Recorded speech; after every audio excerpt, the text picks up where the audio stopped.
Dans le cadre québécois, certainement, les professeurs d'université n'ont pas une hiérarchie sociale très élevée, par exemple. Si je compare, j'étais en Angleterre, la première chose qui arrive quand j'arrive en Angleterre, tout le monde m'appelle docteur, parce que au Québec, le titre de docteur est réservé par les médecins qui se sont appropriés ça, alors que partout dans le reste du monde, tout le monde qui a un doctorat est un docteur. Donc, on avait déjà une relation et j'allais à la banque, les employés m'appelaient docteur, donc on avait sans que je le demande. Donc, on voit vraiment qu'il y a une différence. Au niveau, si on va en Allemagne, dans les pays germaniques aussi, être professeur en France aussi, ça a un statut important. Ici, ça reste, on ne voit pas trop la différence entre un professeur d'université et un prof de secondaire ou de cégep. Et donc, je peux vivre avec, je dois dire. Le prof d'un chercheur universitaire, si on veut, ça remonte finalement à la transformation de l'université allemande par Helmholtz, entre autres, au début du 19e siècle.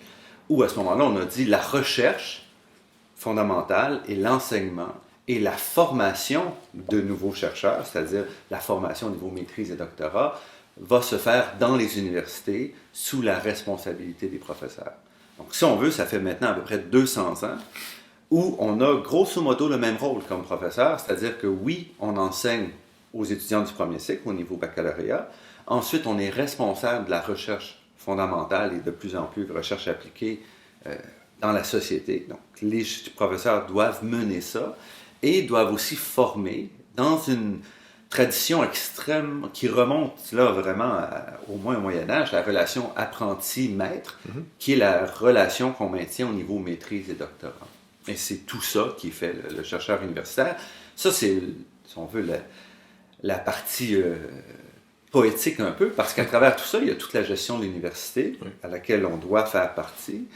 On doit être impliqué dans cette gestion-là, c'est-à-dire des comités, toutes sortes de comités reliés à l'enseignement, reliés à la recherche, reliés à des questions plus générales de financement, de gestion universitaire, de programmes, etc., dans lesquels on est impliqué.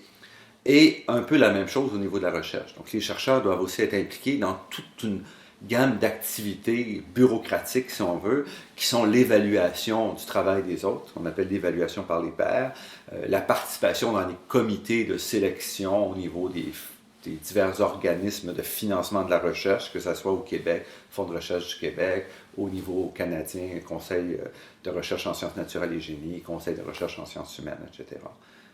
On a donc tout cet aspect-là qui est, si on veut, la quatrième branche du travail d'un professeur. Le savoir nous permet de mieux interagir avec le monde autour de nous.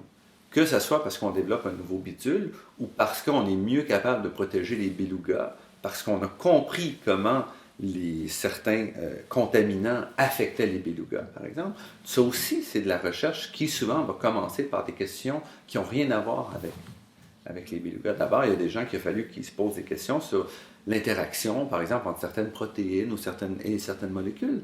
Là, on est loin. Est-ce que ça a une application? Non, on ne sait pas à ce moment-là. Si on ne pose pas de questions, même chose. On a eu,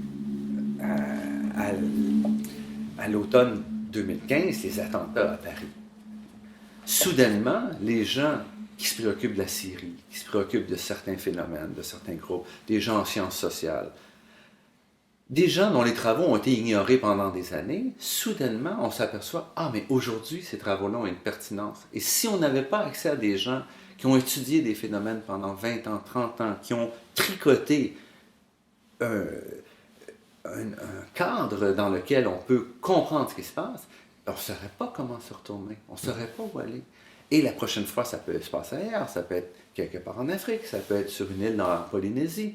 Et c'est pour ça qu'on ne peut pas prendre, on ne peut pas dire « j'attends que ça soit essentiel pour me poser la question ». Il est trop tard. Donc il faut soutenir le développement et c'est pour ça que ce n'est pas seulement une affaire de discipline, de physique, de chimie, de génie.